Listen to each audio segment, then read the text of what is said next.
Hey, question for you. Would you be interested in an f1.8 42.5mm micro four thirds lens for under $70? I got you covered.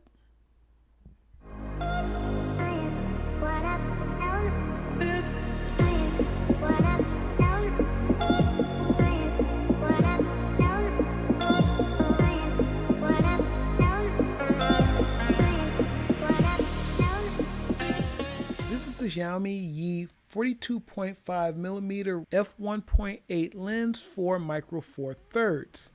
Some of you may remember this lens as it's one of the lenses that shipped with the Yi M1 micro four thirds camera a few years ago.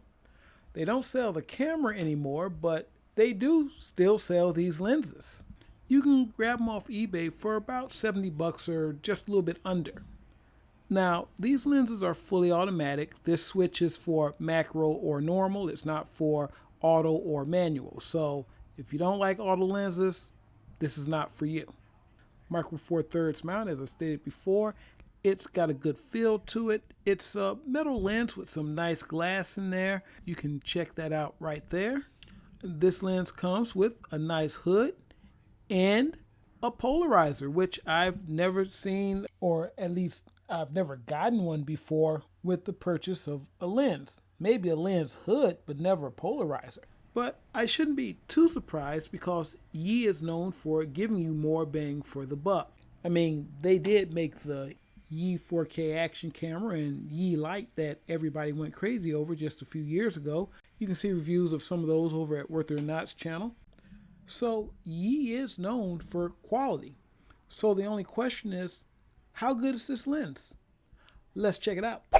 Now, I'm doing this handheld, so there's going to be a little bit of shake here, but you'll still be able to see how well the lens works and how sharp it is. And I think you'll actually be surprised at how good this low budget lens actually is.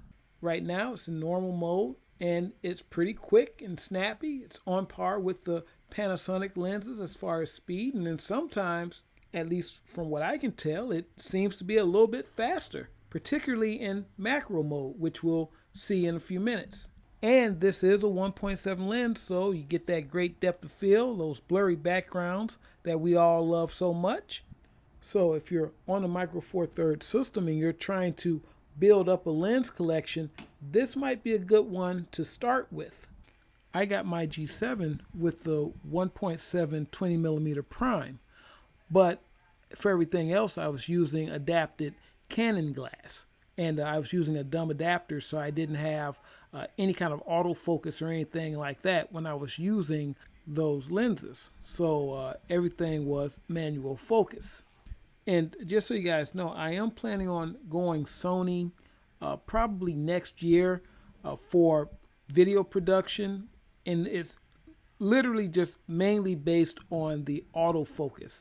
And I like the look too. You know, looking back on some of the stuff I did, looking back on Ambient Evil and the night shots I did there, I love that look. So that is something I am considering as well. But I also love the look of the Panasonic. If not for Panasonic's autofocus issues, I would go Panasonic all the way as far as video production. But I do plan to keep my G7 for photography because I love the photos that it takes. And speaking of photos, here's a few for you guys. I zoomed in so you can get a good idea of what this lens looks like, and you can decide for yourself if it's something for you. Personally, I love it, but I know that there are people out there that like a certain look and sharpness to their lens. This looks pretty sharp to me, but to some of you, maybe not. But you do know if I see a piece of equipment or something like this that I think is this compelling, I'm going to say something about it, especially if I see nobody else is really talking too much about it. You know, if it's not from one of the big name companies, a lot of times you may not hear about it. And of course, I understand the low budget filmmaker and photographer, so definitely want to show something like this off if I find it. But it's not perfect. Just like with some of the Lumix lenses, it can get stuck and you'll get something like this. where it just won't focus on the subject at all. What you have to do is turn the camera off and turn it back on and refocus and take the picture. Now, if you like this lens, I'll put an Amazon affiliate link for it in the description, but honestly, you can get them for cheaper on eBay. So it's up to you. You can get it fast versus getting it cheap. It's up to you. You guys take it easy. Nathan Brandon Masters. Awesome. Don't look back, we're here to stay. A life we knew would come one day. And this is it, the borderline to where the future leaves us behind. The fire will burn.